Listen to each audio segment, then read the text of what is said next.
Bueno, vamos empezando. Voy a empezar a grabar la pantalla. Recording in progress. Buenas tardes con todos. Nos encontramos ahora en el bloque de la tarde del día de hoy, viernes 20 de octubre, del webinar Mecanismos de Solución de Controversias, Conciliación, Arbitraje, Junta de Resolución de Disputas, Dispute Boards 2023. En esta oportunidad, en esta primera hora, nos encontramos con el doctor Patrick Hurtado Tuero, que nos va a exponer el tema de actuaciones arbitrales. El doctor Patrick Hurtado es abogado por la Pontificia Universidad Católica del Perú.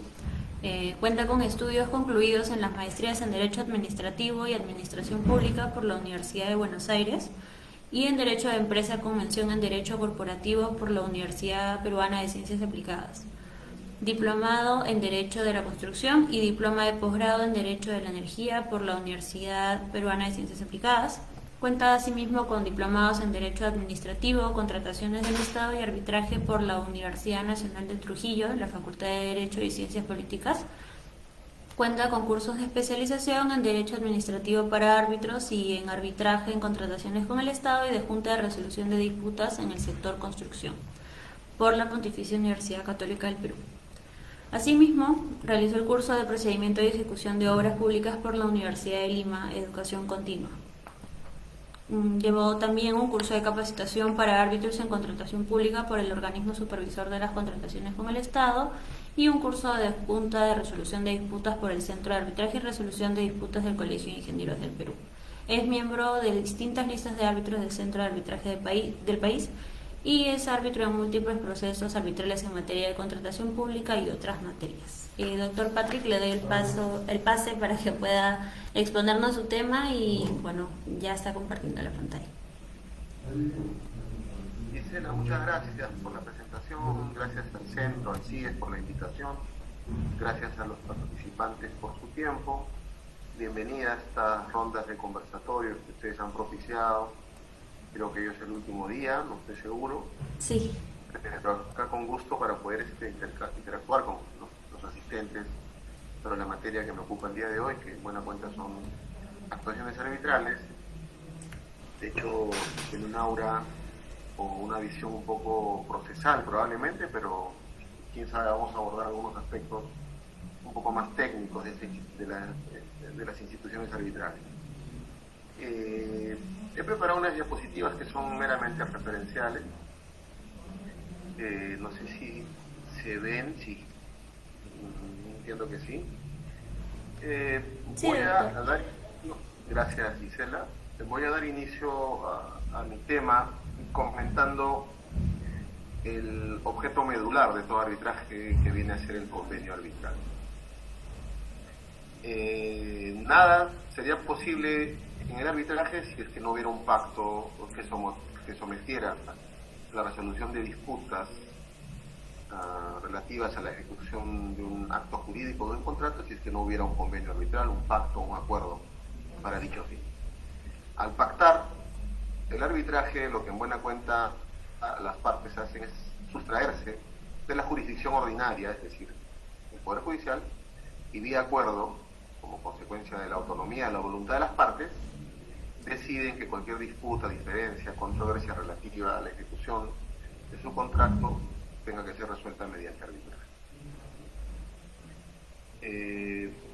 Este convenio arbitral, como ustedes bien saben, producto de la regulación que se trae al respecto en la ley de arbitraje, tiene características específicas para su validez. Lo más importante es que tiene que estar por escrito y luego hay una serie de regulaciones para su validez y viabilidad, ¿no? Lo único importante es que sea inequívoco el acuerdo y para eso es indispensable que esté por escrito. Pero por escrito no supone necesariamente estar tipeado, puesto en blanco y negro en algún acápite de algún contrato. Ustedes saben, y lo regula la ley, que también podría ser a través de intercambio de comunicaciones, intercambio de correos, o a través del emplazamiento de una solicitud de arbitraje o una demanda conteniendo un convenio arbitral y la respuesta favorable de la contraparte en ese sentido. Sobre el convenio arbitral, es importante saber que para poder pactar la posibilidad de llevar al arbitraje alguna futura controversia, esta tiene que ser sobre materias de libre disposición. No es posible pactar arbitraje sobre materias que importan al orden público o a la exclusividad de la jurisdicción estatal. Tienen que ser de libre disposición y en buena cuenta tienen que ser de índole patrimonial.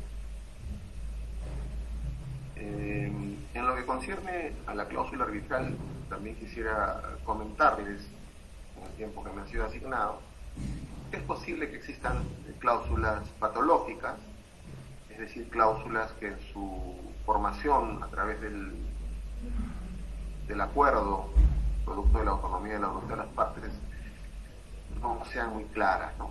Entonces es posible que no se pueda definir con precisión si estamos o no en un tipo de arbitraje determinado, con ciertas características, o quién sabe, la remisión a la administración de dos centros simultáneamente.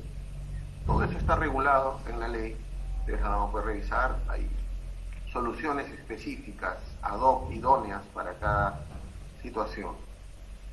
Lo cierto es que, desde mi punto de vista, si existieran cláusulas patológicas, pero existe un acuerdo de voluntades inequívoco, verificable para someter las controversias a arbitraje, el arbitraje será inevitable. Hay soluciones tasadas, previstas por la norma, para encontrar la viabilidad del arbitraje. Podría ser ad hoc eventualmente, por defecto de claridad en el convenio. El convenio arbitral, según lo previsto en la norma y de acuerdo a desarrollo internacional, está premunido de defensas por si se intenta desconocer el acuerdo contenido en él. Me voy a remitir a las dos defensas clásicas reconocidas además en la ley de arbitraje, que vienen a ser los principios competence y separabilidad del convenio arbitral. Competence es la competencia del propio tribunal arbitral para decidir sobre su competencia. No hay nadie detrás de un convenio arbitral inequívoco llamado para poder definir si estamos o no frente a un convenio arbitral válido y la posibilidad del inicio de un arbitraje. Ni la jurisdicción ordinaria ni ningún otro ente. Son los propios árbitros los que tendrán que decidir. Y la separabilidad del convenio arbitral tiene que ver con la posibilidad de intentar desconocer un acuerdo contenido en el convenio arbitral porque se concibe o se considera que el contrato que lo contiene es nulo. Incluso en ese escenario, esa posibilidad no anula el convenio arbitral y los árbitros, producto de este principio llamado separabilidad del convenio arbitral, están habilitados para decidir sobre la validez del contrato cuestionado y el propio convenio arbitral. Como les comentaba hace un momento, todas estas vacunas, coloquialmente, premunen al arbitraje de intentar continuar al acuerdo de las partes para que la jurisdicción arbitral sea la que defina la controversia. El arbitraje finalmente va a tener que ser inevitable. Y para eso, les repito, necesitamos un convenio totalmente pactado y válido, obviamente, pero esa validez tendrá que ser definida por el propio tribunal arbitral. Ya entrando en lo que concierne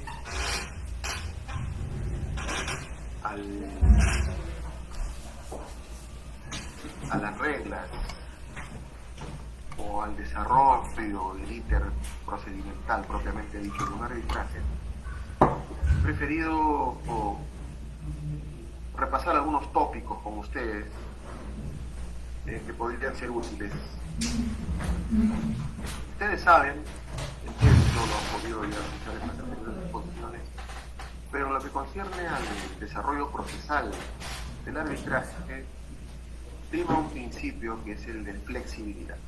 El arbitraje está liberado de la rigidez propia del proceso ordinario, del proceso público, la instancia del Poder Judicial, y más bien es un arbitraje eminentemente flexible.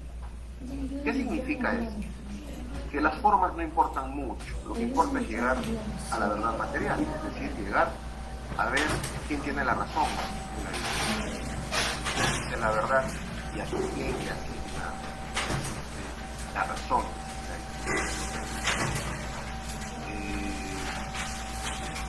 El hecho de que el arbitraje principalmente esté librado de reglas rígidas no significa que no se deban respetar principios básicos traídos a cuenta del proceso público, pero muy importantes, reconocidos además en la Constitución política. Son normas de carácter fundamental a nivel universal. En un arbitraje, si bien es cierto, es flexible, lo que importa es intentar llegar a la verdad material detrás de la discusión. Definitivamente se tiene que respetar el debido proceso. Tiene que respetarse el restricto derecho de defensa de las partes. Es imposible, no se puede privar a las partes de su derecho de defensa. Se pueden flexibilizar tiempos, se podrán flexibilizar algunas preclusiones en aras de lograr la verdad material, como les comentaba, pero el derecho de defensa, el debido proceso no se podrá quebrantar. Por lo tanto, si extendiera, por ejemplo, un término, un plazo, para los fines comentados, esa extensión de manera equitativa también tendrá que ser trasladada a la contraparte. Y así salvamos esta equidad que es absolutamente necesaria. Creo que esos son los pilares para llevar un arbitraje sanamente.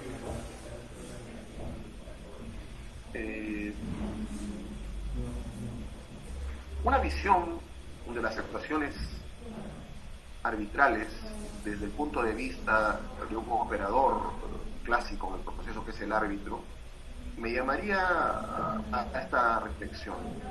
Las partes, otros de los operadores en el arbitraje definitivamente son las partes, sus abogados, sus representantes.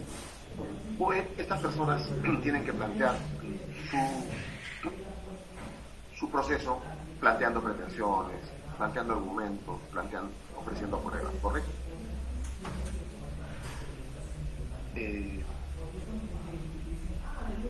Entonces, es importante que el esmero de la parte en tratar de persuadir a los árbitros esté plasmado en sus escritos postulatorios. Una buena explicación de sus argumentos contenidos en sus pretensiones de demanda y también una buena exposición de los argumentos contenidos en la contradicción.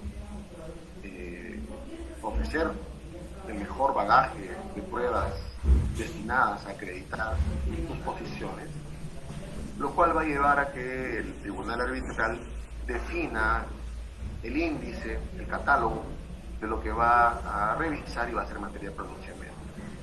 Desde la óptica de los árbitros, una vez que se determinan los puntos controvertidos respecto a los cuales se va a emitir el laudo de oportunidad, sería importante que reposen exactamente en los argumentos de las pretensiones ventiladas en la demanda y de las pretensiones o argumentos contenidos en la contradicción.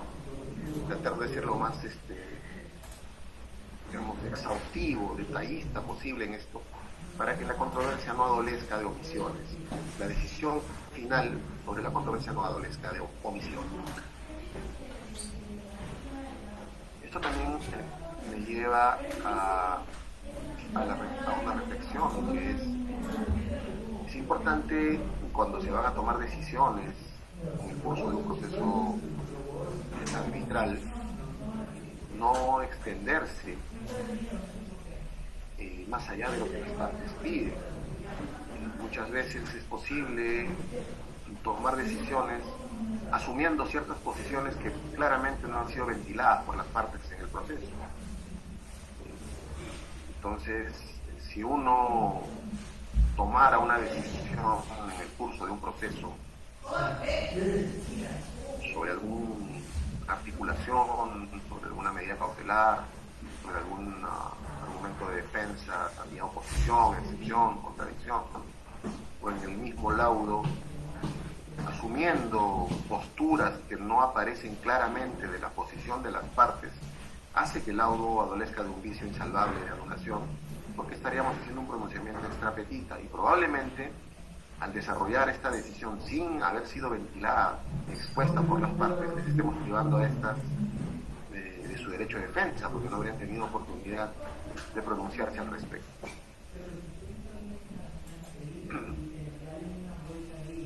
Un proceso arbitral inicia normalmente como una solicitud de arbitraje. En un proceso arbitral ad hoc, esta se cursa directamente a la contraparte, y es ahí que se inicia todo ese punto para romper fuego de un proceso. La contraparte absolverá, se compondrá un tribunal arbitral, se fijarán las reglas del proceso a través de una instalación y continuará el proceso conforme se comentaba hasta la emisión del laudo.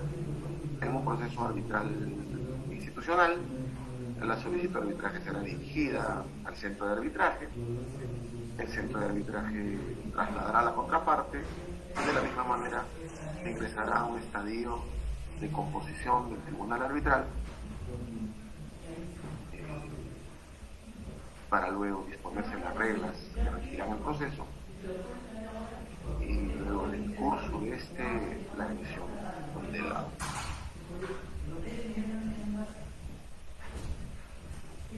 En lo que concierne a las reglas de un proceso arbitral, quienes tienen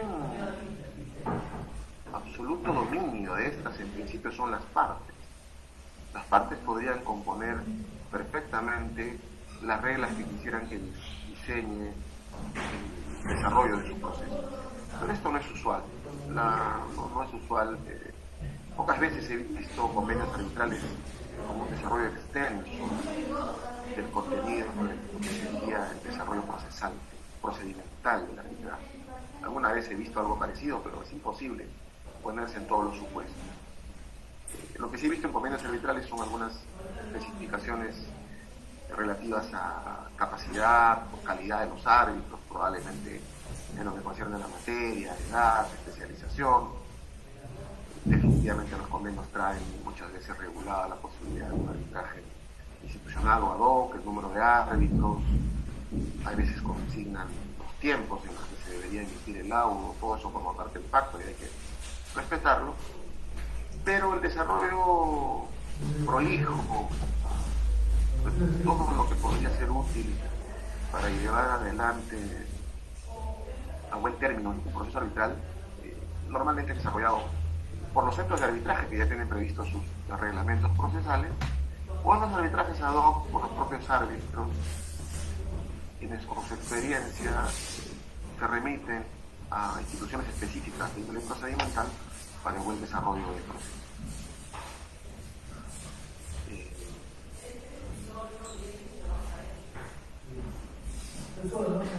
Un tema importante que podríamos tratar en lo que ocupa las actuaciones arbitrales, creo que viene ligado a lo que son las medidas cautelares.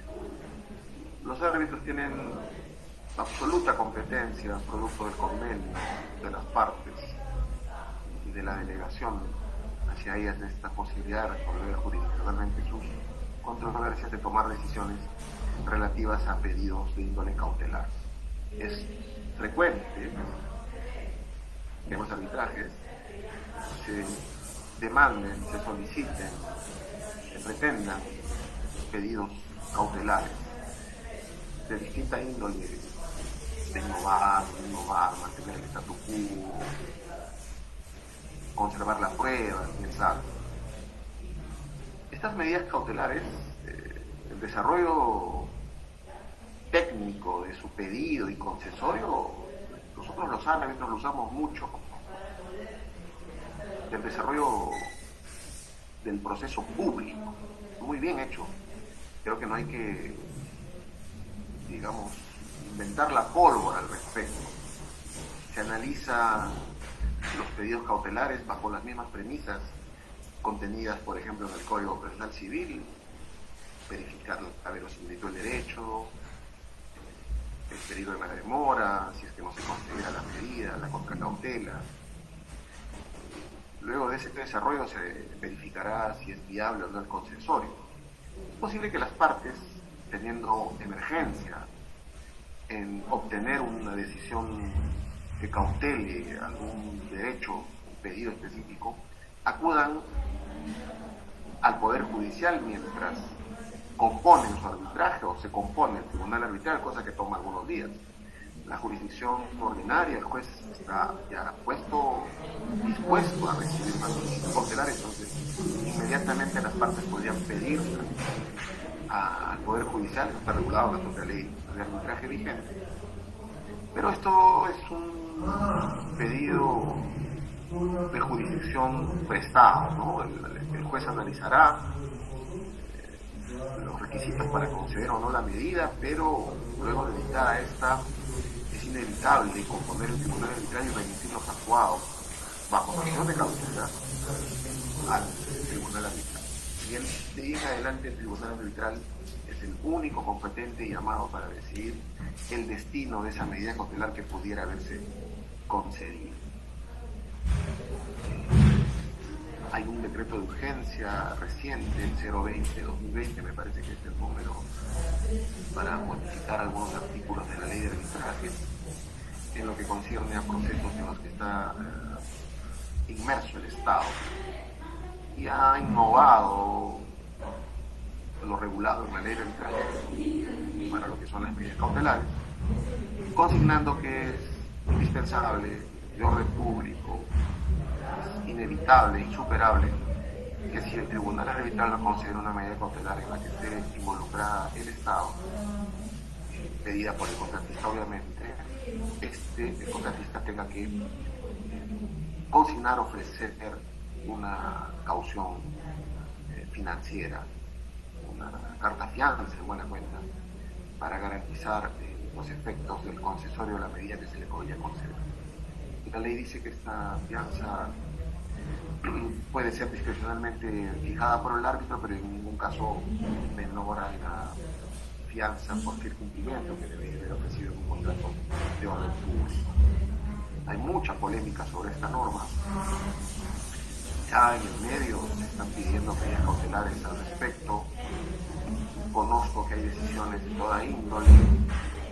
Sé que los litigantes privados cuestionan esta medida porque la consideran manifiestamente arbitraria, que pone en mejor condición al Estado respecto al contratista para el trato en el proceso, porque esta medida, si la pidiera el Estado, no se le requeriría, y otros tipos de cuestionamientos de ese tipo relativos a esta situación. Sé que hay tribunales arbitrales que conceden la medida por encima de esta norma, y entiendo que apelan a un control difuso, ¿no? Es decir, es posible que se interprete que esta norma está por encima de las normas principistas fundamentales reconocidas en la Constitución. Por lo tanto, teniendo jurisdicción arbitral, aplican esta ley para preferir algunas garantías o derechos reconocidos en la Constitución. No olvidemos, que toco el tema, que lo que ejercen los árbitros en buena cuenta es jurisdicción tan igual como la que ejercemos nosotros. Está reconocido en la Constitución, no merita mayor discusión o polémica. Sin embargo, los tribunales arbitrales conceden la medida, pero aplicando inequívocamente este mandato legal. Lo dejo a criterio de los operadores. Cada caso es específico, cada caso es particular, y habrá que analizarlo individualmente.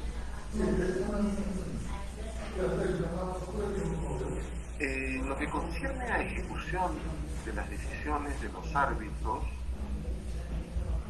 entiendo que todos básicamente aceptamos, los árbitros no tienen, cuando les habla de ejercer esa función, coerción. No tenemos coerción, es una facultad específica asignada para los jueces, y creo que está bien. Podemos dictar medidas, las medidas tienen, si se superan las articulaciones o impugnaciones, calidad de cosa privada, firmeza, debería cumplirse espontáneamente. Pero si eso no sucede, los árbitros pueden tener por parte de las partes la posibilidad de intimar su cumplimiento a las partes, pero más de eso no. No se podrá hacer cumplir con la fuerza las decisiones de los árbitros, porque eso no está reconocido en la ley de arbitraje, y en todo caso, si se necesitara este tipo de actuación, inevitablemente habrá que recurrir a los jueces, con el mandato contenido en la decisión arbitral a pedido de parte tendrá que hacer cumplir el mandato arbitral sin mayor cuestionamiento sobre las razones de su pedido o concesorio, y podrán usar sobre su facultad de coerción para hacer cumplir sus decisiones, ya sea para ejecutar una prueba, para ejecutar un laudo o para ejecutar una medida cautelar si fuera el caso.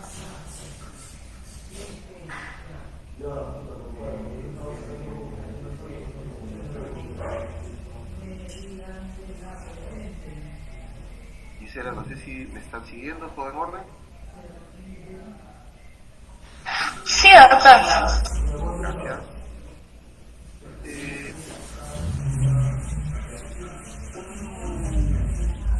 Un estamento importante en el ínter del proceso es la instalación del tribunal arbitral.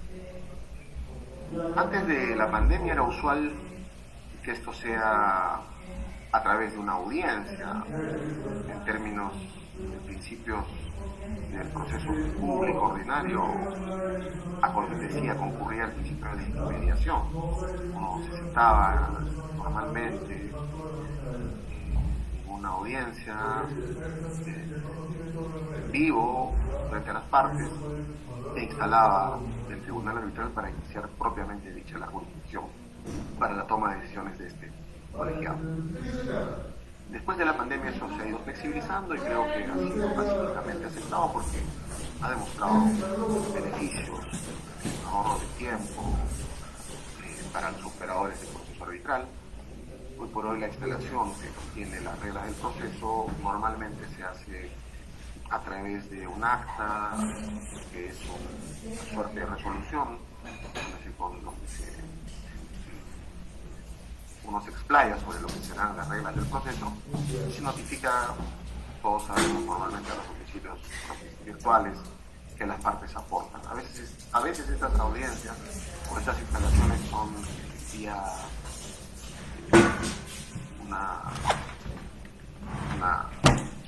un encuentro virtual como el que tenemos ahora, donde también se presentan a las partes las reglas para el desarrollo del proceso.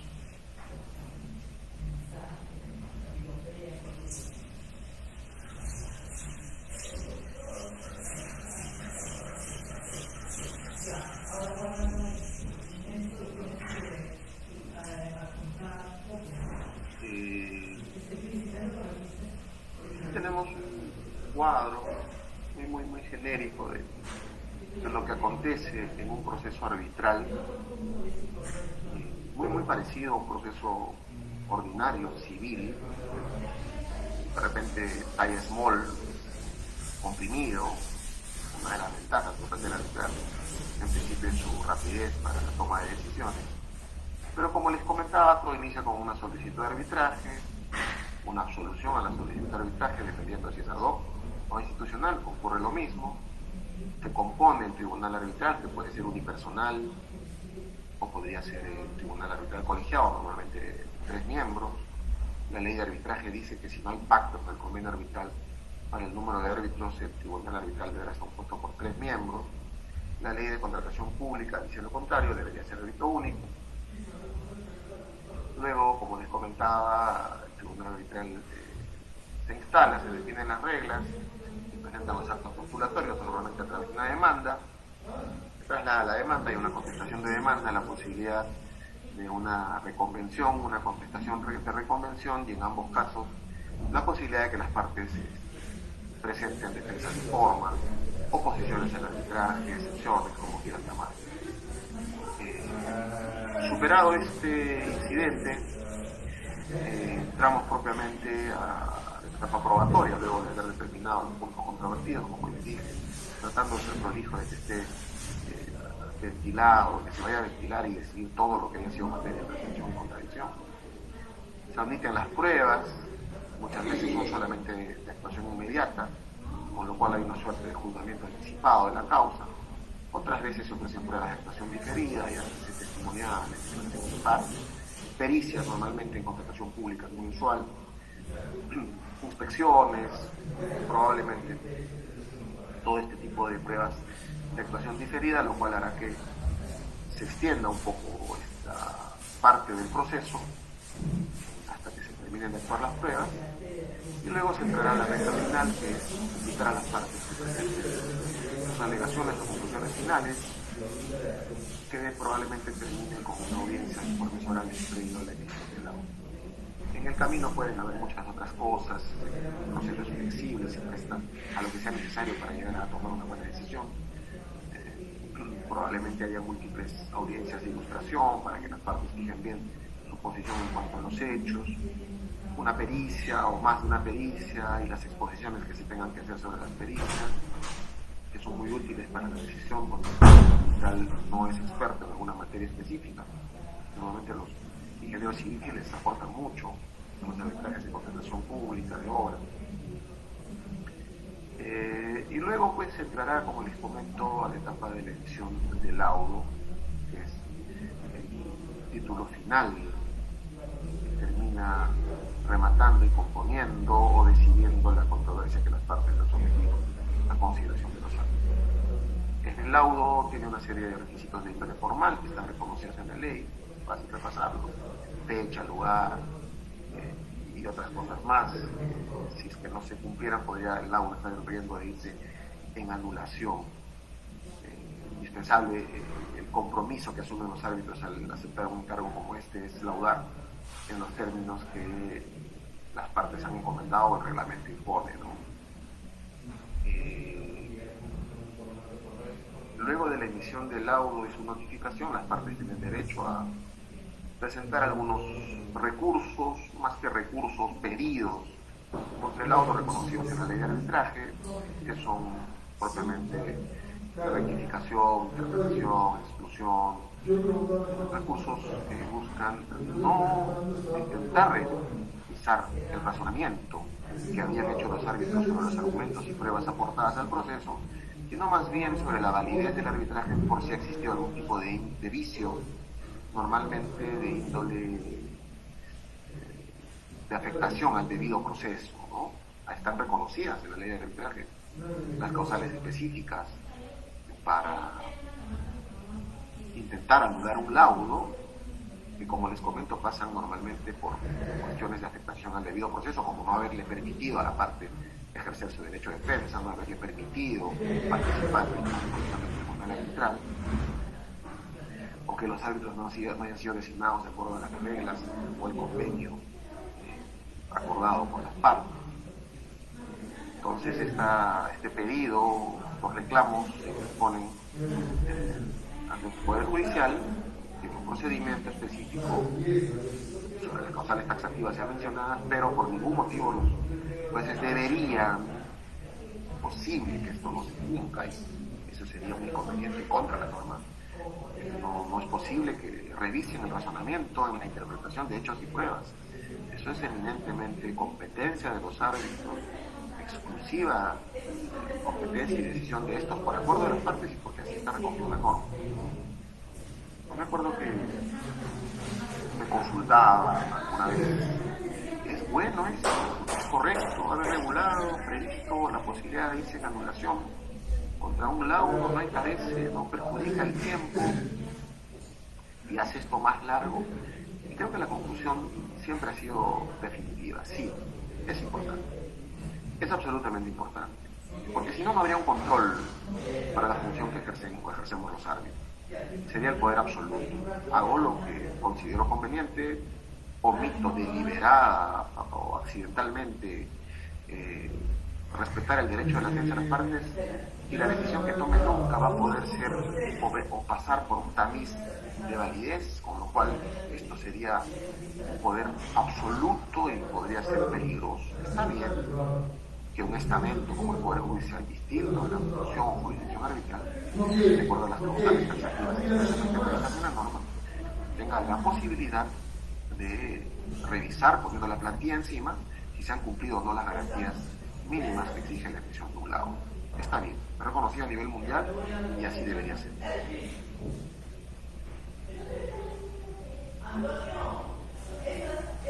Esto me llama a reflexionar sobre, y está bien que los árbitros no tengan coerción, también está bien. Está bien porque El arbitraje nace de un convenio arbitral y se lleva de una suerte de manera confidencial. Existen centenares, por no decir miles, de procesos arbitrales con múltiples operadores, con árbitros designados por ella, por las partes que están operando, decidiendo temas arbitrales, y entonces este bagaje limitado, con una aritmética muy amplificada de poder saber que ciertos ciudadanos tienen coerción libremente para becerrajes o cosas de ese tipo, me parece que es exagerado. Creo que la coerción está bien solamente en manos de los jueces y que ellos decidan cuando la fuerza pública está necesitando ser aplicada.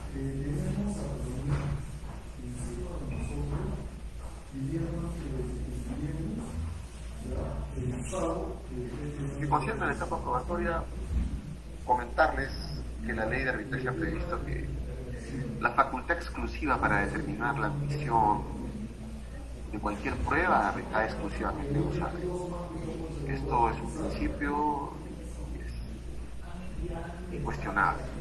Decidir admitir o no una prueba, ampliar un plazo, rechazar una prueba o pedir una prueba si esta pueda estar bajo el tamiz de carácter extemporáneo es exclusiva competencia de los árbitros. Su análisis es que debe primar su motivación, buscando, como les comentaba al inicio, llegar a la verdad material detrás de la controversia.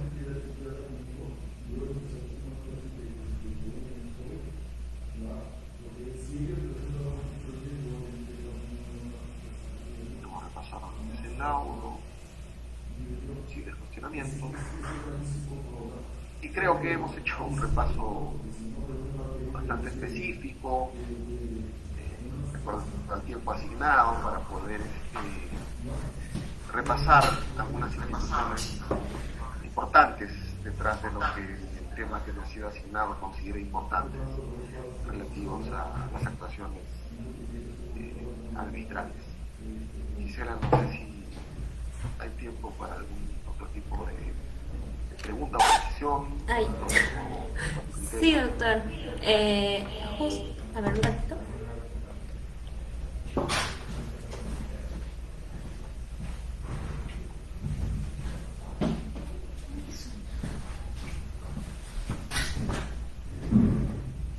A ver, si alguien tiene alguna duda o consulta, puede escribirla al chat o también puede abrir su micrófono.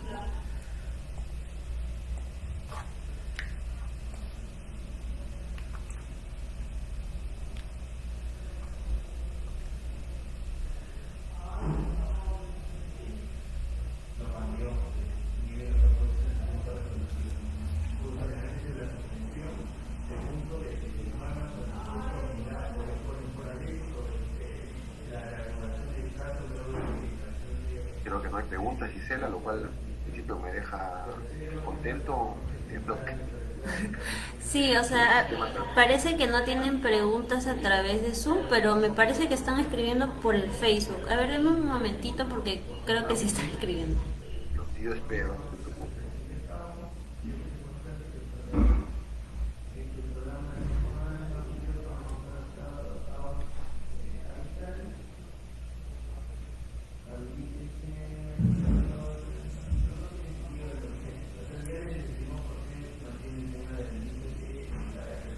Ya, acaban de preguntar al grupo de Facebook ¿cuáles son las ventajas de someter una controversia al arbitraje? Gracias, Gisela. Múltiples. Tratando de ser sucinto, diría en principio, la posibilidad de ahorro de tiempo. El arbitraje no tiene instancias más allá de la anulación que he comentado en el desarrollo de mi exposición, que es un tamiz para requisitos de validez del arbitraje, que es competencia del Poder Judicial. No tiene instancias, por lo tanto debería culminar en un término razonable, que perfectamente podría ser ventajoso frente a un proceso que sabemos por la carga procesal que tienen los jueces podría terminar ocupando muchos años por las múltiples instancias que además se podrían agotar en el Poder Judicial, ya que sea para la apelación o eventual casación. esa en principio considero podría ser una ventaja. Otra ventaja podría ser la especialización de quienes nosotros elegimos como árbitros cuando tenemos una controversia arbitral.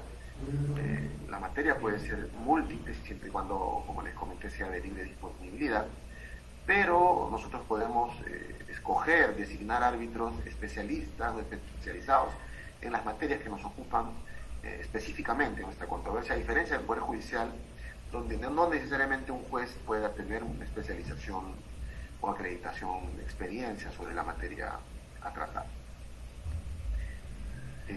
Otra ventaja me provoca pensar podría ser parecida o vinculada a lo último que he dicho, la posibilidad de que uno designa un árbitro de su confianza. El árbitro que uno elige no es su abogado definitivamente. El árbitro que uno elige no tiene que necesariamente, por encima de lo que demuestren los hechos y pruebas, tomar una decisión a nuestro favor. Eso es materia de lo que se acredita en el proceso, lo que colegiadamente se decida de ser el caso. Pero lo que sí yo creo que ofrecer cuando elijo un árbitro aportando al proceso es alguien de confianza, alguien que considere que reúne las condiciones necesarias a nivel técnico y moral para conocer un proceso, cosa que yo no podría hacer en el Poder Judicial porque ya el juez está predeterminado. Entonces, tener un árbitro de quien tengo el mejor de los conceptos a nivel moral y técnico al interior de un proceso arbitral me debe dar la garantía de que si yo tengo la razón y persuado adecuadamente de mi posición a las partes, no debería haber una cuestión diferente que rompa ese esquema. Creo que esas tres, por ahora, ventajas son las que podría mencionar, más allá de la flexibilidad en un arbitraje que puede ser de gusto de la parte para liberarnos de rigideces de un proceso ordinario, ¿no? del rito del proceso ordinario. No sé si eso responde a la pregunta, Gisela. Sí, doctor, muchas gracias. Veo que hay otras dos preguntas en el Zoom. Aquí la segunda pregunta sería: ¿puede un tribunal arbitral ordenar la realización de pericias de oficio para coadyuvar a la resolución del conflicto sin que lo hayan solicitado las partes? Claro que sí, claro que sí. En las dos opciones. Si las partes no piden tomar en cuenta, muchas veces estas pericias se solicitan como una suerte de pericias dirimentes, porque ambas partes vienen con sus pericias bajo el brazo, las presentan y exponen, pero los árbitros a veces entienden que puede tener una carga lógica, oficiosa de la posición de las partes, y entonces dictar la actuación de una pericia de oficio dirimente puede ser útil, puede ponderar las cosas. Pero por encima de que las partes lo pidan o no lo pidan, o que sea necesario o no hacer una pericia dirimente, el tribunal arbitral, al margen de eso, está perfectamente habilitado, si lo considera conveniente, acudir a un experto en cierta materia para que emita un dictamen y coadyuve a la decisión. Claro que sí. Muchas gracias, doctor. La tercera y última pregunta que hay en el grupo de Zoom es: doctor, ¿cuándo debe presentar? No, hay una más, ya. ¿Cuándo debe presentarse una excepción del convenio arbitral? Correcto. La excepción de convenio arbitral uno debe ventilarla en el Poder Judicial. Si es que existe un convenio arbitral más o menos en los términos que les he comentado al inicio de mi exposición, el arbitraje es inevitable. Por lo tanto, por desconocimiento, de mala fe, o quién sabe, con una intención errada, una parte recurre al Poder Judicial para activar un proceso cuando sabe que detrás existe un convenio arbitral inequívoco y válido. Este juez va a emplazar a la contraparte, y es el momento en el que la parte que sabe que tiene un convenio arbitral, que ha sometido sus futuras controversias a la jurisdicción arbitral, debe oponer una excepción de convenio arbitral ante el juez, simplemente argumentando la existencia de un convenio y la remisión inmediata de los actuados a la jurisdicción arbitral. Ese es el momento.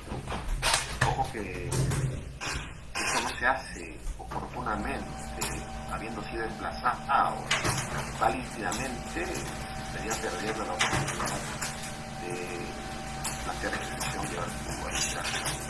Por la función arbitral que era la intención original. Eso es, Gisela.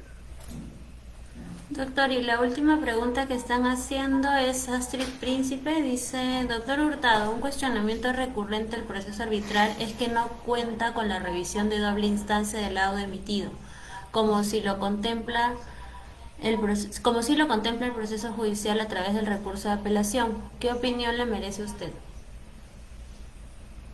De una u otra manera lo he comentado.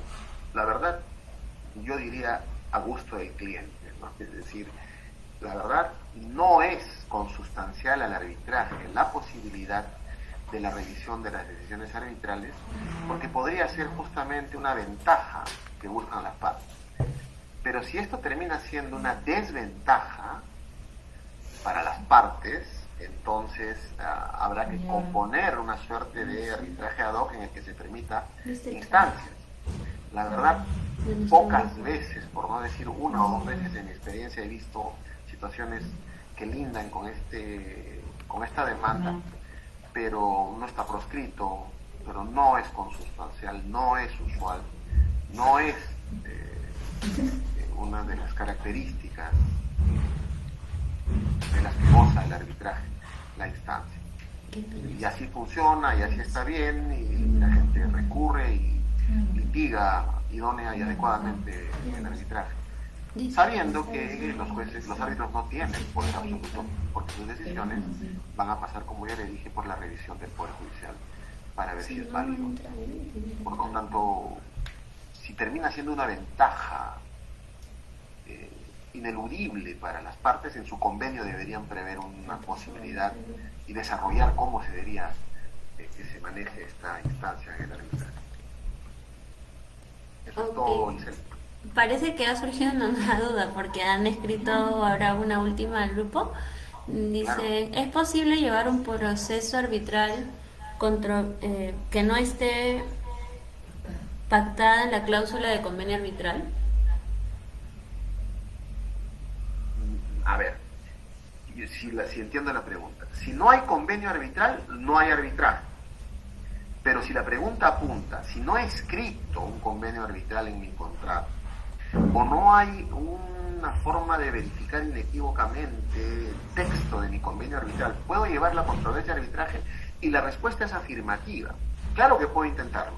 Pese a que sé que no tengo un convenio arbitral, yo puedo emplazar en la jurisdicción arbitral a mi contraparte y cruzar los dedos, por si esa es mi esperanza, de que la contraria acepte mi pedido para someter la controversia al arbitraje. Por lo tanto, si la respuesta es afirmativa, habrá un convenio arbitral producto de intercambio de comunicaciones, de actos postulatorios o de solicitud y contestación de arbitraje, como le quieran llamar.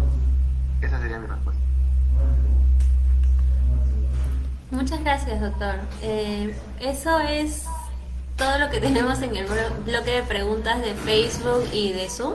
Entonces, con esto estaríamos dando por concluida su exposición. A nombre del Centro de Altos Estudios de Fomento y Capacitación, sí, queríamos agradecerle por tomarse esta hora de ponencia de un tema tan importante que son las actuaciones arbitrales, ¿no? Muchísimas gracias, doctor Patrick, por acompañarnos en este último bloque del webinar que estábamos realizando. Gisela, en absoluto. Yo estoy agradecido con ustedes, contigo, con los participantes, con el centro, a sus órdenes cuando quieran que los pueda ayudar a conversar sobre estas materias. Muchas gracias. Muchas gracias, doctor. Ahora, a continuación, vamos a esperar unos minutos. Se está conectando el siguiente ponente que tenemos que va a participar con nosotros, así que manténganse conectados para darle paso al siguiente ponente. Muchas gracias. Gracias. Chao.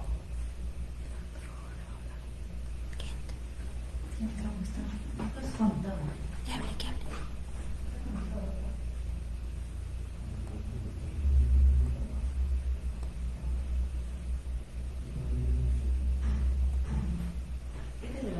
Compartir el doctor Paulina. Ya está, doctor.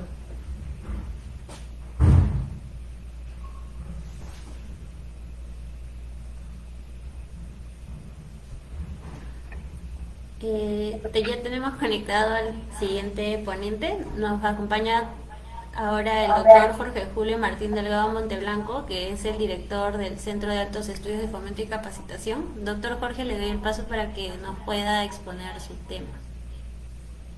Ok, Gisela, muchas gracias.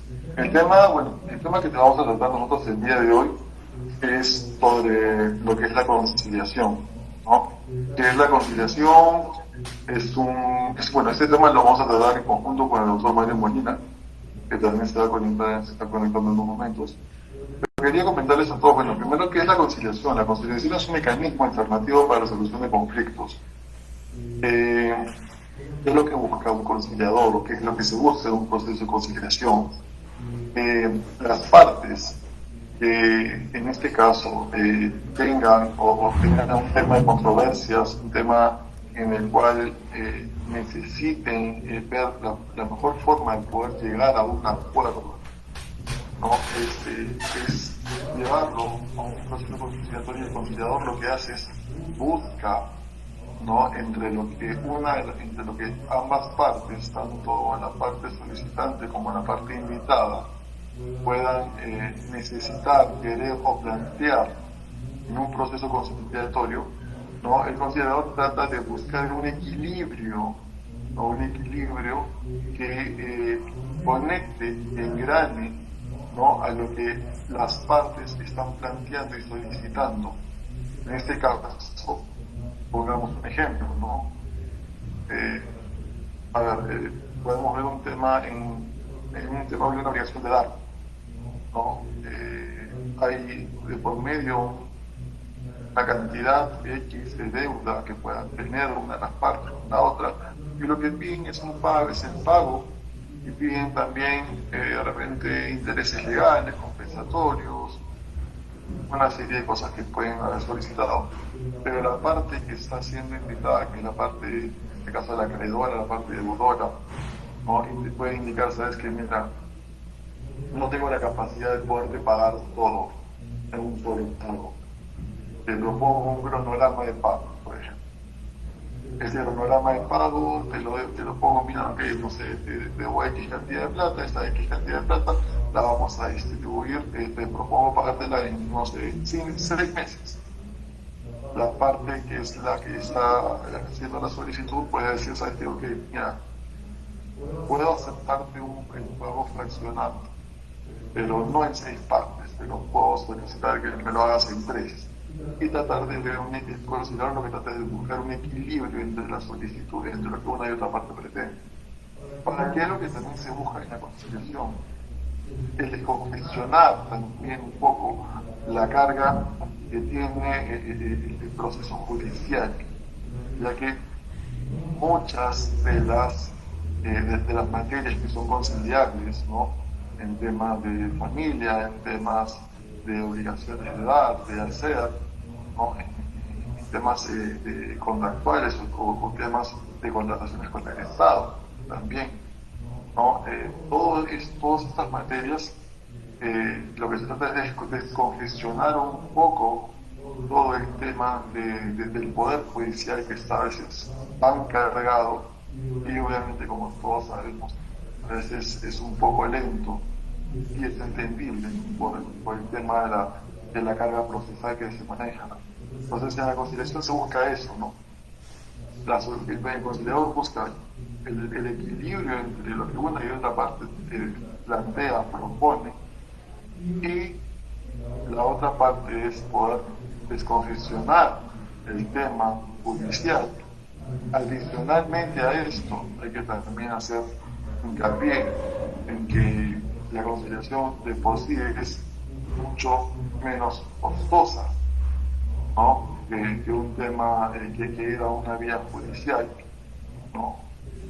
Adicionalmente también hay que recalcar que lo que se trata es de que las partes puedan tener el acceso y la facilidad a solucionar sus controversias de una manera más inmediata, ¿no? Entonces, lo que nosotros tratamos de hacer como un centro de conciliación, como conciliadores, es tratar de llegar y brindar y facilidades a las personas para que puedan tener acceso al tema de una justicia más célebre, más expedita, ¿no?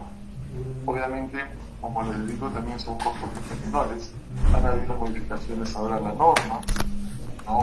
que están permitiendo que las partes, por ejemplo, antes solamente las resoluciones de manera presencial, ahora también se dan de manera virtual. Entonces, todas estas modificaciones están ayudando a contribuir a que los mecanismos alternativos de resolución de conflictos, que es todo lo que hemos venido tratando durante esta semana de webinars, ¿no? Es que las empresas, personas naturales, personas jurídicas puedan tener acceso a la justicia con mecanismos más céleres, ¿no? Más que permiten en lugar de un proceso que ahora se puede ver en procesos que pueden demorar pues 8 meses, 10 meses, no más, de repente un año, dependiendo del tipo de proceso. Entonces, esta semana que hemos venido tratando todos estos temas, los cuales hemos hablado de lo que es la conciliación, lo que es la mediación, lo que es el arbitraje, lo que son las juntas de resolución de disputas o de timón, ¿no? que hemos visto en todo este tiempo, en toda esta semana, existe, que tenemos herramientas, que tenemos la facilidad de poder llegar a la solución de nuestros conflictos utilizando métodos alternativos, para no tener que llegar a un poder judicial que, como dije hace un momento, está tan cargado, tan congestionado, y muchas veces dificulta que una persona pueda tener acceso a esa justicia. Entonces, esta semana que se ha desarrollado, creo que ha sido una semana en la cual nos ha permitido ver a todos como de una manera, una óptica tanto local como internacional, ¿no? Cómo se viene desarrollando todos los mecanismos alternativos para la solución de conflictos. Esto nos dice que estamos yendo por un buen camino. Hemos tenido expositores de diferentes partes del mundo. Ellos nos han hablado, nos han dicho, oye, Perú, en el tema del arbitraje, es un país que está abanderado. En temas de JRD o de fútbol estamos también bastante avanzados. En tema de conciliación estamos avanzando cada día más. En tema de la mediación también. Entonces creo que lo que tenemos que hacer es seguir trabajando para poder lograr que los mecanismos que tenemos al alcance de todos sean cada vez más efectivos, nos permitan a todos poder llegar a soluciones concretas, fáciles, bueno, como digamos, fáciles en comillas, porque obviamente es un proceso también, pero esto va a ayudar a que todo pueda ir creciendo y ir mejorando. Entonces, lo que yo les digo a todos es que, señores,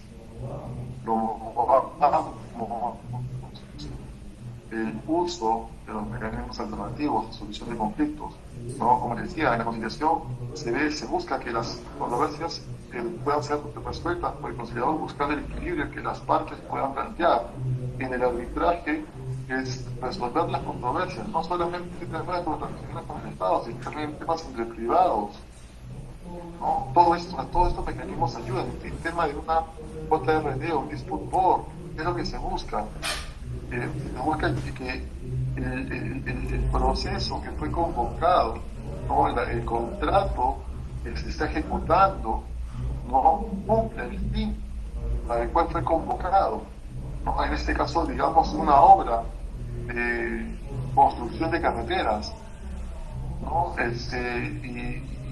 Y esta obra, a veces por temas ajenos, de repente a uno o a otro, no se puede llevar a cabo, porque ahí de repente hay ciertas discrepancias y una corte de radio, un fútbol lo puede resolver. Entonces, si se dan cuenta, estamos avanzando, estamos creciendo, no solamente nosotros acá en Perú, estamos creciendo a nivel de Latinoamérica. Tuve la oportunidad de estar hace poco en la 13ª Convención de Centro de Arbitraje de Centroamérica y del Caribe, ¿no? Y le digo que me sentí muy orgulloso de poder escuchar a grandes ponentes que destacaban, que hablaban de nosotros, de Perú, como un ejemplo en el desarrollo de los mecanismos, en este caso del arbitraje, del fútbol, ¿no? O bueno, para nosotros es la JRD. Ellos nos ven a nosotros como un abanderado. El día de ayer el doctor Juan José Pérez Rosas hizo una parte de su exposición, ¿no? Él manifestó que la ley peruana de contrataciones, la ley peruana de arbitraje, es una de las mejores, si no la mejor que hay hasta el momento. Y eso que nos dice que estamos yendo y hacemos las cosas bien. Y eso mismo tenemos que replicarlo en todo lo que hagamos, porque de esta manera vamos a seguir construyendo un país donde vamos a poder ver que la justicia sí puede llegar a todos. Solamente tenemos que saber implementarla y utilizar los mecanismos que tenemos. Por eso, esta semana de capacitaciones hemos tratado de que se puedan abordar todos los mecanismos que tenemos a la mano, ¿no? Hemos tratado de que puedan participar tanto personas de entidades, de estudios, de alumnos de universidades. Hemos tratado de llegar a todas las personas que puedan llegar. Y de verdad que me siento muy contento porque creo que ha habido una acogida interesante. Hemos sido bastante, como se dice, tendencia. Hemos recibido felicitaciones de personas de diferentes partes de Latinoamérica que han tenido acceso y han podido participar y están participando en esta semana de webinars. Y creo que eso me hace sentir muy orgulloso y me dice que, si bien es cierto, en Perú a veces tenemos problemas, tenemos complicaciones, pero estamos haciendo las cosas bien, estamos tratando de salir adelante y no estamos yendo por un mal camino. Creo que esto nos dice, señores, oigan, sigamos adelante, sigamos haciendo las cosas, porque no estamos haciendo las cosas mal, ¿no? Los mecanismos alternativos de solución de conflictos es la opción que podemos brindar para que se puedan resolver las controversias de esas partes. Desarrollemos todos estos mecanismos, ¿no? Sigamos implementándolos, incorporemos esto en nuestro contrato, en todo lo que nosotros querramos hacer, ¿no? En la cual involucren a partes, podamos llevarlo. Como hace un momento le preguntaron al doctor Hurtado, ¿no? Si las partes pueden llevar a la controversia una controversia, si se podía llevar a controversia algo que se ha pactado en un convenio arbitral. Pues sí se puede realizar, siempre y cuando exista el ánimo de las personas de poderlo hacer, ¿no? Y si las partes tienen a bien hacerlo, es una forma de poder resolver las cosas de una manera más viable, no tan trajinada como podría irnos a un tema judicial. Entonces, nosotros desde acá, desde nuestro Centro de Altos Estudios de Fomento y Capacitación CIES, queremos agradecer a cada uno de los ponentes que hemos tenido el honor de contar con ellos, ¿no? Por cada día que han estado con nosotros participando desde el día lunes, ¿no? Esto de verdad que a mí me ha llenado de orgullo, de alegría. Es una satisfacción poder decir que hemos tenido a ponentes nacionales e internacionales, y que todos, porque no puedo dejar de decirlo, todititos son profesionales de un altísimo nivel, y que de verdad que me hace sentir, me hace sentir muy, muy orgulloso de que estemos avanzando. Voy a dejar ahorita las palabras al doctor Molina, que va a hacer una exposición ahorita, y de ahí nos vemos todos en un momento más para poder darles un último agradecimiento a todos por su participación. Doctor Molina, le cedo el uso de la palabra.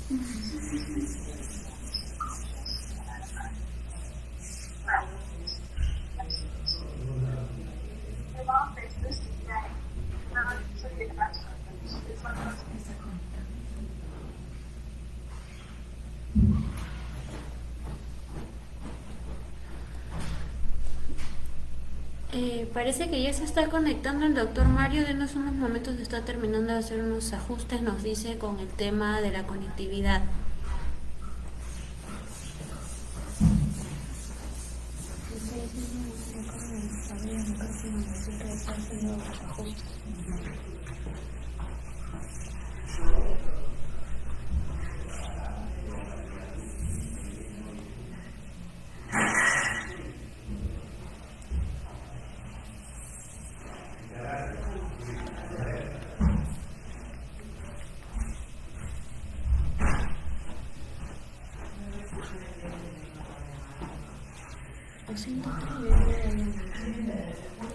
Sí, hay alguien que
Doctora.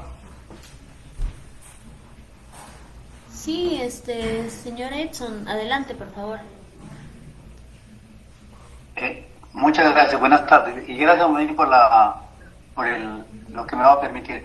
Lo que decía nuestro ponente anterior, él tiene mucha razón, ¿no? Yo también podría aportar que el lado del peso del arbitraje es una solución de un conflicto, una controversia de manera muy definitiva, ya que es un proceso muy ágil en la cual tienen que ser los árbitros tienen que ser muy capacitados, y con la nueva tecnología que ahora nos permite como estar ahorita con una actividad, ¿no?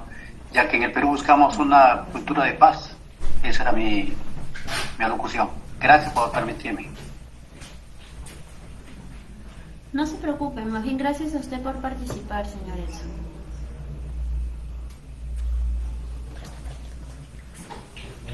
Sí, justo lo que decía Edson hace un momento, ¿no?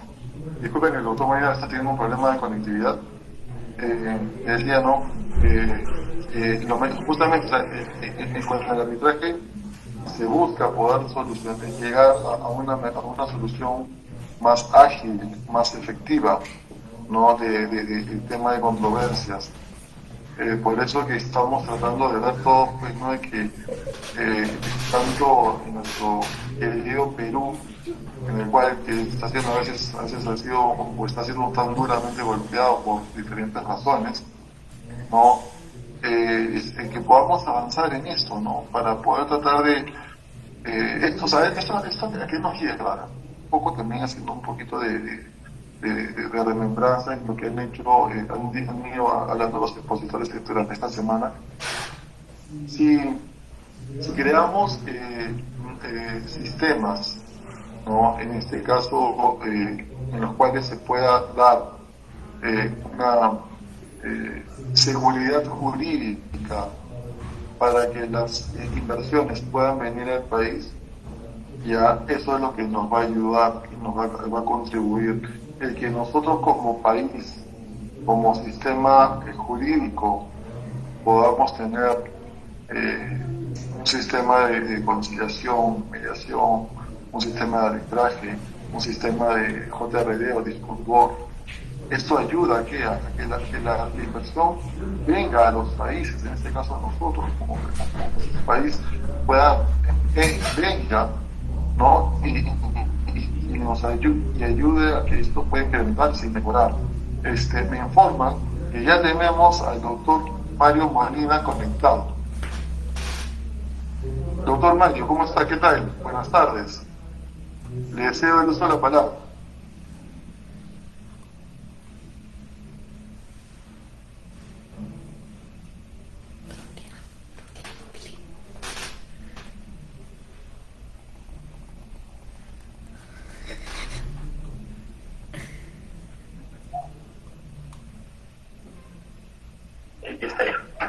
¿La cámara se ve? No, solo ya. Ahora está cargando su cámara, pero sí lo podemos escuchar. Ahora sí, lo vemos y lo escuchamos, ¿no? Pero adelante, por favor.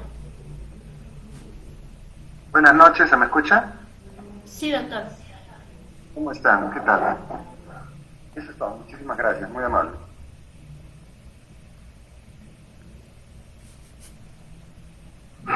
¿Cómo están? Saludos a todos, muy buenas tardes.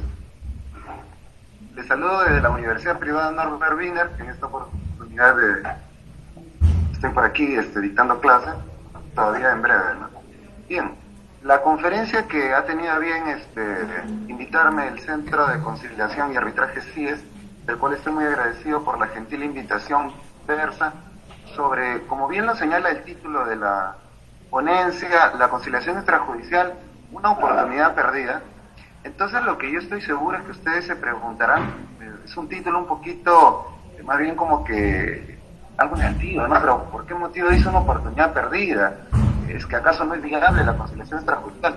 Más bien no, todo lo contrario. Habiendo tenido las excelentes ponencias de toda esta semana, como ustedes han podido apreciar, los mecanismos alternativos de solución de conflictos que ya tienen varios años en implementación en nuestro país han resultado ser mecanismos bastante exitosos. Entonces, ¿qué pasó con la conciliación?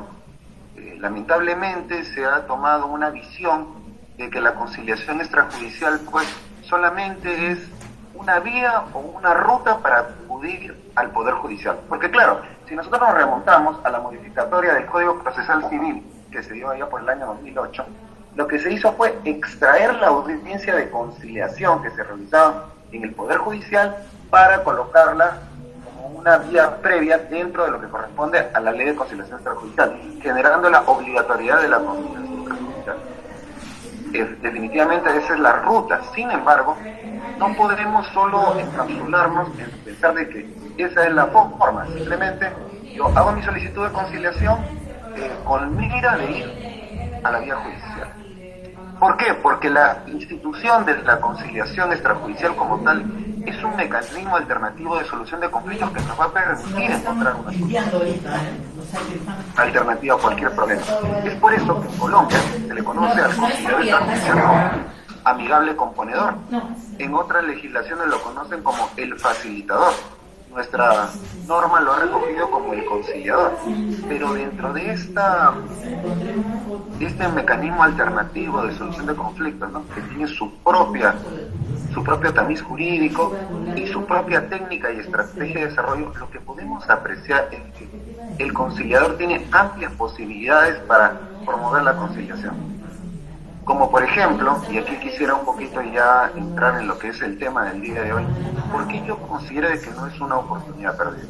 Por ejemplo, algunas personas que de repente estén conectadas en este evento me dirán, bueno doctor, pero en la conciliación extrajudicial solo tenemos 2 audiencias, tenemos la primera audiencia y la segunda, y luego no hay más audiencias, y luego nos tenemos que ir a la vía judicial. Eso es una visión equivocada. La audiencia, tanto sea la primera o la segunda, se pueden suspender en forma ilimitada, claro, de acuerdo a las partes, y ya hablamos con una segunda.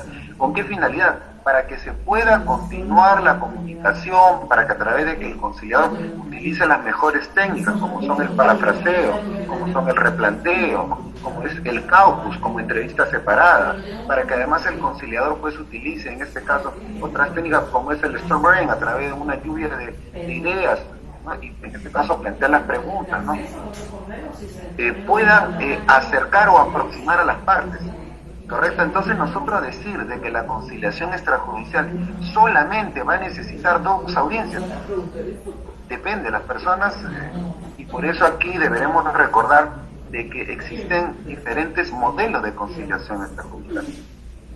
La audiencia que en este momento me escucha, estoy seguro que recordarán de que tenemos lo que es en este caso los modelos de conciliación.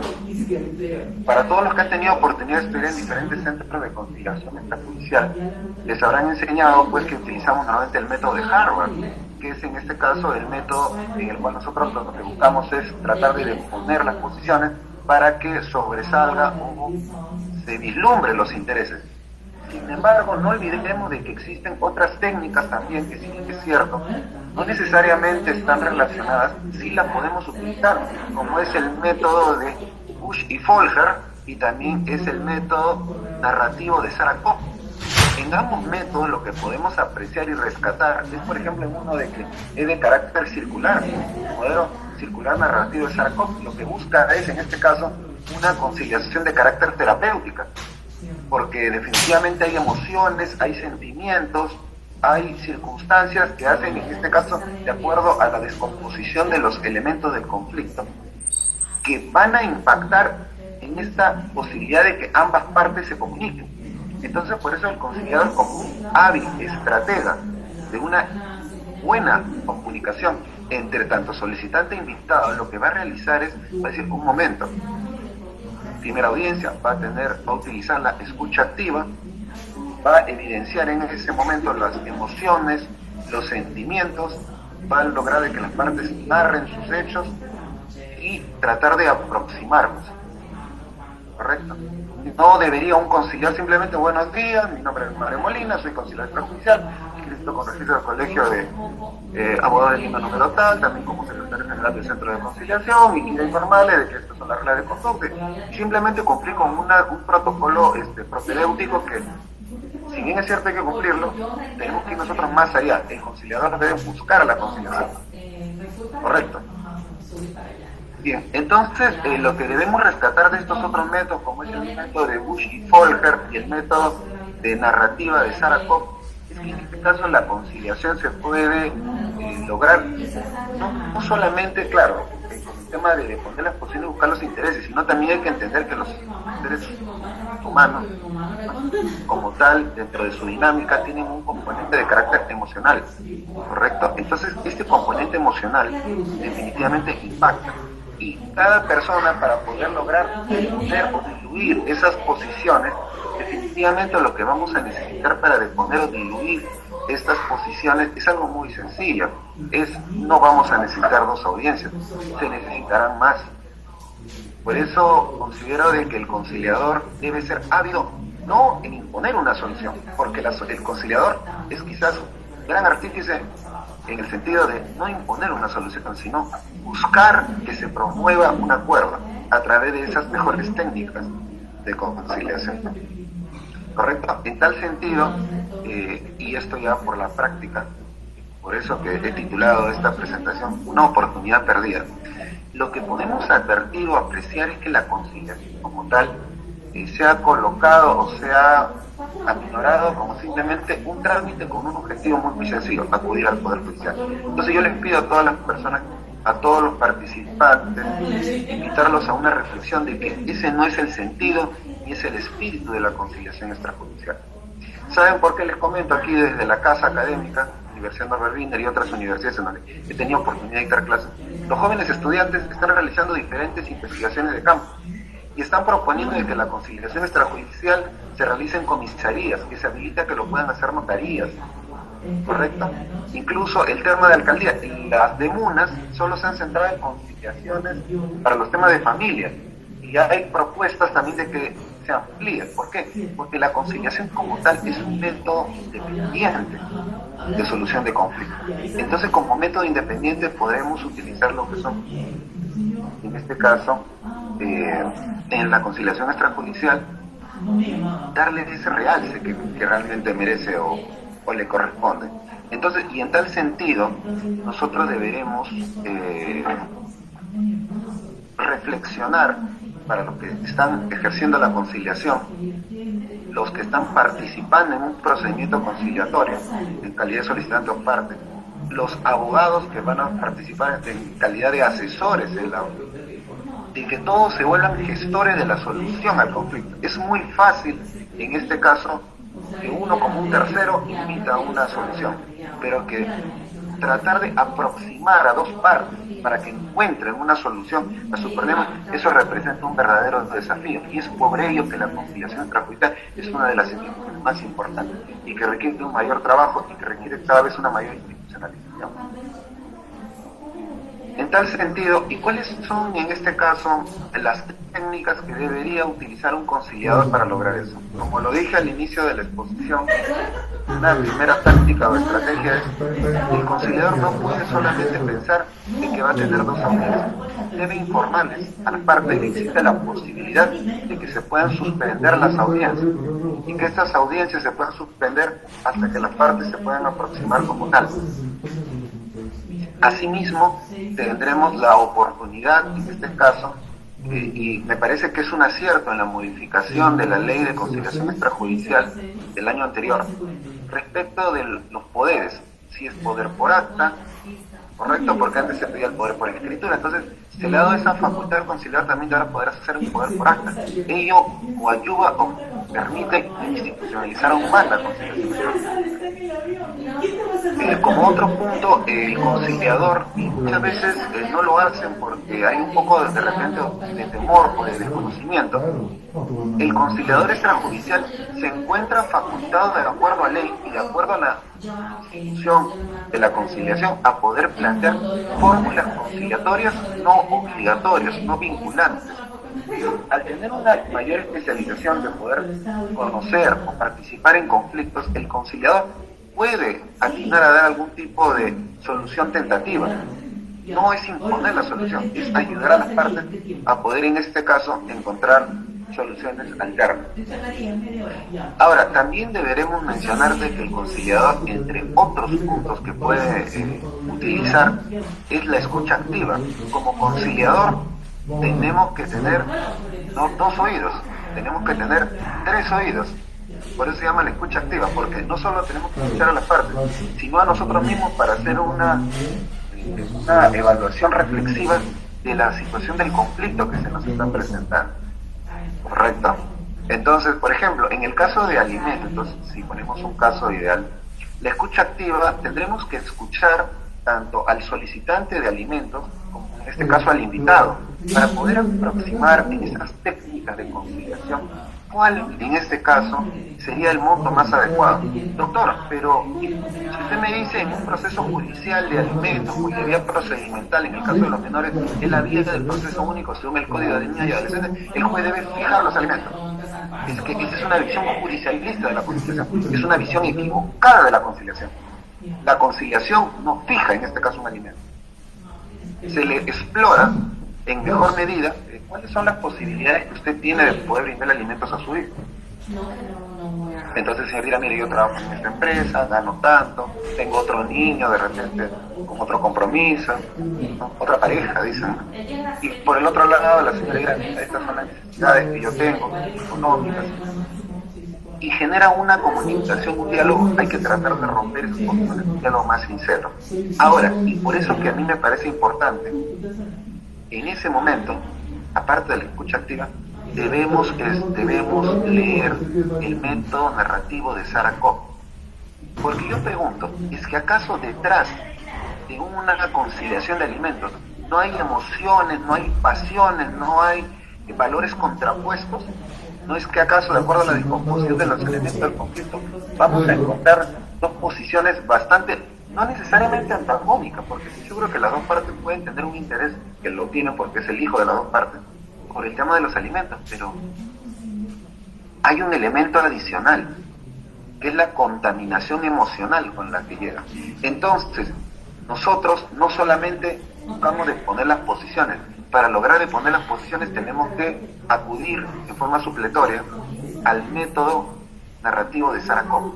Hay que escuchar a las partes, dejar que puedan descargar esta idea, ¿no? Superar este punto real. Porque si le dice, bueno, miren señores, sí, bueno, ¿tú cuánto ofrece usted? Tanto, y son a fracasar. Estoy seguro que simplemente se va a levantar un acta de inasistencia, un acta por falta de acuerdo. Porque el conciliador simplemente se limitó a escuchar. ¿Usted cuánto propone? ¿Usted cuánto desea? Listo. Entonces, bajo un criterio judicialista, se emite una sola. Bueno, acá no hay acuerdo. Bueno, no hay acuerdo. Ese es nuestro trabajo como conciliadores. Y nosotros, desde el Centro de Conciliación CIES, consideramos de que es importante valorizar en ese sentido la conciliación. Y que la conciliación siempre es posible, es viable, pero depende mucho de ser un conciliador interactivo. Entonces, ese primer elemento de la escucha activa resulta bastante importante. Como siguiente elemento, en este caso, el factor del tiempo también es importante, porque recordaremos, para los que han tenido la oportunidad de leer el libro, cómo llegar al acuerdo en una conciliación extrajudicial, que es en este caso de Roger Fisher, William Lamour y Bruce Patton, cómo llegar al sí, cómo alcanzar el acuerdo. Lo que ahí podemos apreciar es que para alcanzar un acuerdo tenemos que recordar de que hay una escalada del conflicto, ¿correcto? Entonces, luego lograr una conciliación, habría que preguntarle a las partes, por ejemplo en un caso de alimentos, ¿cuánto tiempo llevan separados? Uy, doctor, pero ¿usted por qué quiere saber eso? Es chismoso. No por eso, es porque tenemos que saber en el estadio del conflicto en qué punto nos encontramos. Y en el estadio del conflicto, ¿en qué punto nos encontraremos? Estaremos en el inicio del conflicto, donde hay un mayor nivel de reactividad, de enemistad, adversidad, o estaremos en la cúspide del conflicto, lo que llaman la escalada del conflicto, donde hay un mayor resentimiento, una mayor molestia, pues ya ha pasado un determinado tiempo en el cual ya las partes, en este caso, el conflicto puede llegar a una zona de estancamiento o una zona de, en este caso, nivelación, ¿no? Que el conflicto queda en ese punto estancado. Y es ahí donde nosotros podríamos tener una mejor posición. Por eso es importante de que el conciliador explore para saber en qué momento del conflicto, en qué fase del conflicto se encuentra. Entonces, también tendremos como otro elemento que es bastante importante, descontaminar las palabras, porque en estas palabras emotivas que emiten, no, es que, señor conciliador, este tipo es un desgraciado, se ha ido con otra mujer y todavía no me pasa los alimentos, ¿no? Y gana 3.000 soles. Entonces el conciliador lo que tiene que utilizar en este caso puede ser el parafraseo o el replanteo y decir, disculpe señor, es cierto que usted gana en este caso el monto de 3.000 soles, ¿cuánto podría usted estar disponible? Entonces lo que hace el conciliador ahí es descontamina el mensaje. porque el solicitante lo envía, en este caso al conciliador, lo envía contaminado, el conciliador lo descontamina y lo hace llegar. Entonces con esto comprobamos de que el conciliador efectivamente es un facilitador del conflicto y que su rol es muy importante al momento de la facilitación del conflicto. Ahora, una de las técnicas y estrategias que usan los conciliadores y que también genera algunas dudas, pero que sin embargo es totalmente válida, es la llamada entrevista privada o caucus. La entrevista privada o caucus es una gran herramienta porque en este caso lo que hace el conciliador es que instalada la audiencia le informa que existe la posibilidad de una entrevista separada. Se va con uno de los invitados, o sea, el invitado el solicitante, si es que él desea una entrevista separada para sentirse de repente un poco más próximo. Entonces aquí podemos evidenciar por qué en este caso la conciliación se da en una mesa redonda, porque todas las partes están en una igualdad. Se trata de componer, no de resolver. Ahora, también tendremos que tener en cuenta de que en la conciliación es muy importante lo que son, lo que es también se puede en este caso hacer las preguntas. Entonces, el conciliador al momento de realizar las preguntas deberá tener mucho cuidado de que estas preguntas no lleven susceptibilidades en las partes, porque muchas veces las partes se pueden ver afectadas, o se pueden ver sentidas, o se pueden ver, en este caso, incómodas por esta situación. Entonces debemos encontrar las preguntas acertadas, las preguntas que sean asertivas y que nos permitan acercar a las dos partes. Ahora bien, en el momento porque en la conciliación tenemos muchos momentos, ¿no? Otra forma de que nosotros podemos hacer prosperar el éxito en la conciliación es incluso ya instalado un problema judicial. Muchas veces me dicen, doctor, hemos planteado la demanda, hemos asistido a la audiencia. ¿Existe la posibilidad de conciliar? Por supuesto, se puede conciliar. Doctor, pero si ya tenemos sentencia, bueno, podremos conciliar dentro del ámbito de la ejecución de esa sentencia. Cuando la sentencia dice que tenemos que pagar 5.000, estos 5.000 que cobran en la sentencia, entonces los voy a pagar bajo estas formas o armadas. Pero estamos nosotros, en este caso, llegando a una solución acorde, una solución equilibrada. Por ello consideramos de que la conciliación es una institución muy importante y que requiere una reflexión muy profunda. Una oportunidad perdida pareciese, ¿no? Para los que han tenido oportunidad, en este caso yo he tenido la oportunidad de participar tanto como conciliador, como a la vez como asesor, o incluso a veces como invitado solicitante, ¿no? En algunos casos vía apoderado, puedo apreciar la importancia de la conciliación. Ahora, punto que también no lo señala de repente propiamente la ley, pero ya aquí viene la creatividad del conciliador. Si me permiten, una vez tuve la oportunidad yo de conciliar un tema para un divorcio. Claro, el divorcio no se concilia,